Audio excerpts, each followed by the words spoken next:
Hello sa mga titas out there. So, sa mga naghahanap na ng bahay, gusto na bumukod, so may share ako sa inyo, narinig niyo na ba itong 4PH program ng Pag-ibig? So, ang requirements, of course, dapat Pag-ibig member ka na may 24 months na contribution at least, at ang age ay dapat 18 to 65 years old kapag nagpalista.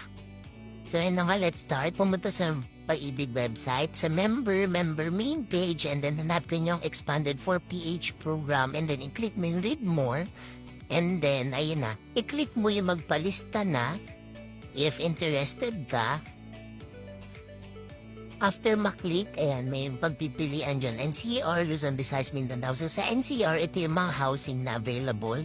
So, kapag may nagustuhan ka, i-click mo lang yung magpalista na. So sa Luzon, ito, bahala na kayo kung saan nyo gusto mo tumira, ay bahala.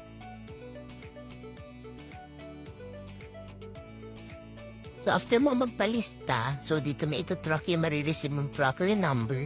So ito yung, dito mo makikita yung status ng application mo. Yun lang, bye. Welcome to Adulting.